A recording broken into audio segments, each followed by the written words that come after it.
Lourdes, l'Immaculée Conception. Lourdes se situe dans le département des Hautes-Pyrénées, au sud-ouest de la France, au pied des montagnes des Pyrénées.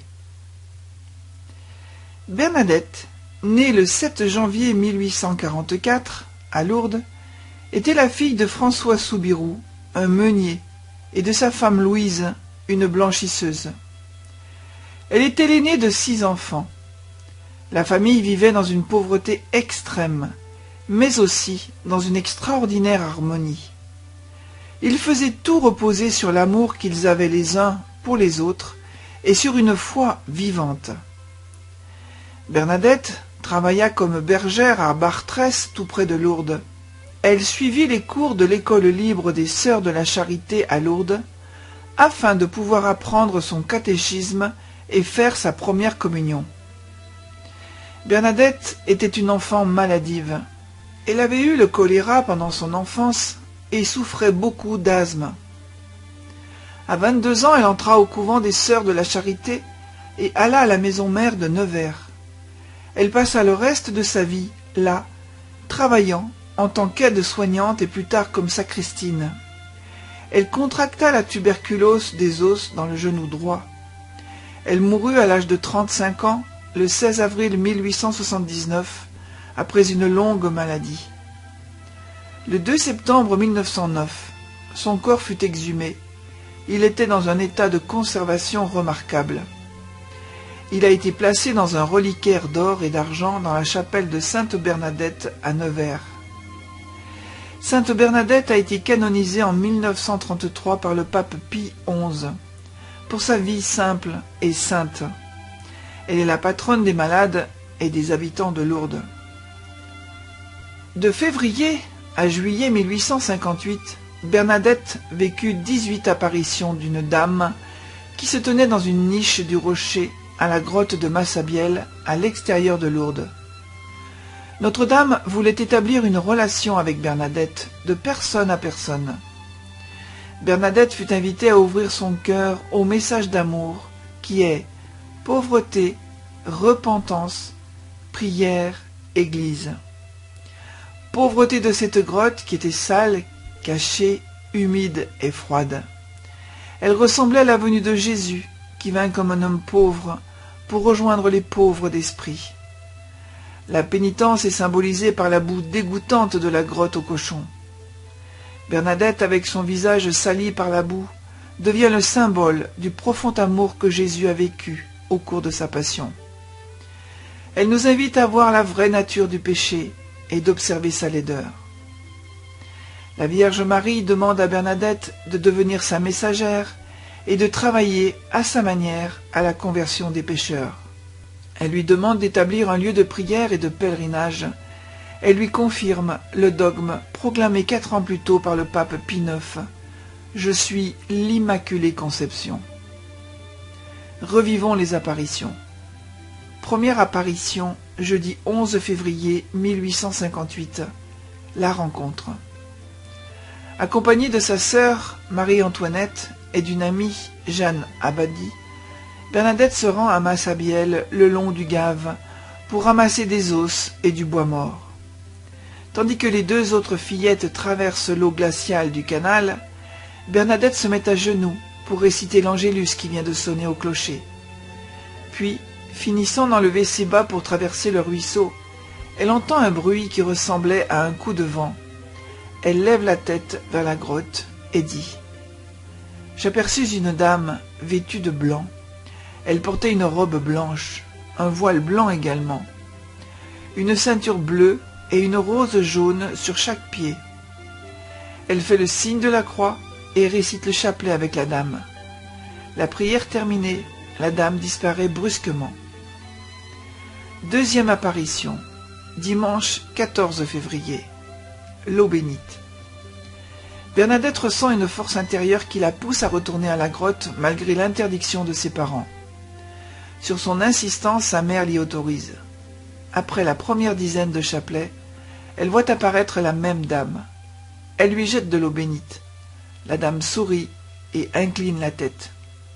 La prière du chapelet terminée, elle disparaît. Troisième apparition, jeudi 18 février. La dame parle. Pour la première fois, la dame parle. Bernadette lui présente un écritoire et lui demande d'écrire son nom. La dame lui dit « Ce n'est pas nécessaire ». Et elle ajoute « Je ne vous promets pas de vous rendre heureuse en ce monde, mais dans l'autre. Et voulez-vous me faire la grâce de venir ici pendant 15 jours ?» Quatrième apparition, vendredi 19 février. Apparition brève et silencieuse. Bernadette vient à la grotte avec un cierge béni et allumé. C'est de ce geste qu'est née la coutume de porter des cierges et de les allumer devant la grotte. Cinquième apparition, samedi 20 février, dans le silence. La dame lui a appris une prière personnelle. À la fin de la vision, une grande tristesse envahit Bernadette. Sixième apparition, dimanche 21 février, à Quéro. La dame se présente à Bernadette le matin de bonne heure. Une centaine de personnes l'accompagnent. Elle est ensuite interrogée par le commissaire de police Jacomet. Il veut lui faire dire ce qu'elle a vu. Bernadette ne lui parle que d'Aquéro, c'est-à-dire cela. Septième apparition, mardi 23 février, le secret. Entourée de 150 personnes, Bernadette se rend à la grotte. L'apparition lui révèle un secret rien que pour elle.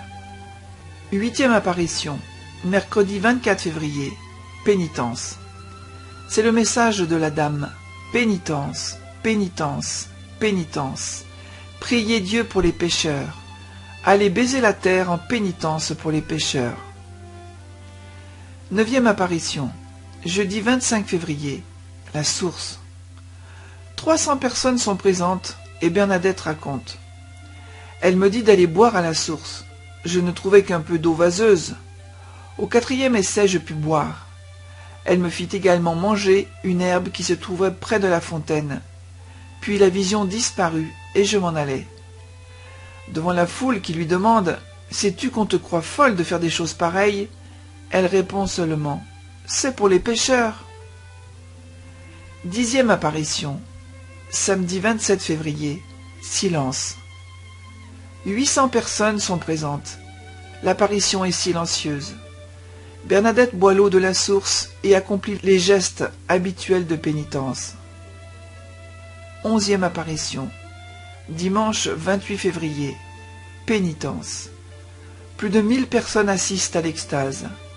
Bernadette prie, baise la terre et rampe sur les genoux en signe de pénitence. Elle est ensuite emmenée chez le juge Ribes qui la menace de prison. 12e apparition, lundi 1er mars, premier miracle. Plus de 1500 personnes sont rassemblées, et parmi elles, pour la première fois, un prêtre. Dans la nuit, Catherine Latapie, une amie lourdaise, se rend à la grotte. Elle trempe son bras déboîté dans l'eau de la source. Son bras et sa main retrouvent leur souplesse. 13e apparition, mardi 2 mars. Message au prêtre. La foule grossit de plus en plus. La dame lui demande « Allez dire au prêtre qu'on vienne ici en procession et qu'on y bâtisse une chapelle. » Bernadette en parle à l'abbé Péramal, curé de Lourdes. Celui-ci ne veut savoir qu'une chose, le nom de la dame. Il exige en plus une preuve, voir fleurir le rosier de la grotte en plein hiver. 14e apparition, mercredi 3 mars, un sourire. Dès 7 heures le matin, en présence de 3000 personnes, Bernadette se rend à la grotte, mais la vision n'apparaît pas. Après l'école, elle entend l'invitation intérieure de la dame. Elle se rend à la grotte et lui redemande son nom. La réponse est un sourire. Le curé Péramal lui redit « Si la dame désire vraiment une chapelle, qu'elle dise son nom et qu'elle fasse fleurir le rosier de la grotte. » 15e apparition, jeudi 4 mars, le jour le plus attendu. La foule, toujours plus nombreuse, environ 8000 personnes, attend un miracle à la fin de cette quinzaine. La vision est silencieuse. Le curé Péramal campe sur sa position. Pendant 20 jours, Bernadette ne va plus se rendre à la grotte. Elle n'en ressent plus l'irrésistible invitation. 16e apparition. Jeudi 25 mars, le nom que l'on attendait. La vision révèle enfin son nom, mais le rosier sur lequel elle pose les pieds au cours de ses apparitions ne fleurit pas. Bernadette raconte: elle leva les yeux au ciel, joignant en signe de prière ses mains, qui étaient tendues, et ouvertes vers la terre, elle me dit: Que soyera Immaculada Conceptio. Je suis l'Immaculée Conception. La jeune voyante part en courant et répète sans cesse sur le chemin des mots qu'elle ne comprend pas. Ces mots troublent le brave curé. Bernadette ignorait cette expression théologique qui désigne la Sainte Vierge.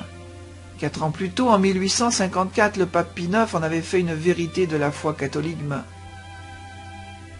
17e apparition. Mercredi 7 avril, le miracle du cierge. Pendant cette apparition, Bernadette tient son cierge allumé. La flamme entoure longuement sa main, sans la brûler. Ce fait est immédiatement constaté par le médecin, le docteur Douzou. 18e et dernière apparition, jeudi 16 juillet. Bernadette ressent le mystérieux appel de la grotte, mais son accès est interdit et fermé par une palissade. Elle se rend donc en face, de l'autre côté du Gave. Il me semblait que j'étais devant la grotte, à la même distance que les autres fois. Je voyais seulement la Vierge. Jamais je ne l'ai vue aussi belle. Bernadette sera une humble servante qui s'efface quand l'Église accepte le message de la Vierge Marie. En 1862, les apparitions sont reconnues officiellement par Monseigneur Laurence, évêque de Lourdes. Depuis 1858, plus de 2000 guérisons inexpliquées ont été reconnues par le corps médical, mais seulement 68 ont été déclarées miraculeuses par l'Église. Aujourd'hui, plusieurs millions de visiteurs, de pèlerins et de malades viennent chaque année, du monde entier, prier Notre-Dame de Lourdes, afin d'obtenir la grâce de la conversion et le soulagement de leurs épreuves. Prière à Notre-Dame de Lourdes. Notre-Dame de Lourdes, lumière dans le creux du rocher, vous êtes venue confirmer votre immaculée conception, nous apprendre à nous purifier, à faire pénitence et à prier pour les pécheurs. Donnez-nous l'espérance et la joie. Vous connaissez nos cœurs pleins de douleur, de souffrance. Vous voyez nos recherches incessantes du bonheur, nos égarements. Aidez-nous, par votre amour, votre prière et votre exemple, Mère toute pure et pleine de bonté, à savoir demander pardon, à avoir un cœur dégagé du péché. Apprenez-nous à nous ouvrir à l'amour du Père, qui ne laisse jamais ses enfants seuls, surtout dans la douleur et le désespoir. Conduisez-nous sur le chemin de la confiance en Jésus, votre Fils, notre doux et miséricordieux Sauveur. Rapprochez-nous de lui, afin qu'il nous guide jusqu'à la vie éternelle. Ô Marie conçue sans péché, priez pour nous qui avons recours à vous. Notre-Dame de Lourdes, priez pour nous. Sainte Bernadette, priez pour nous. Amen.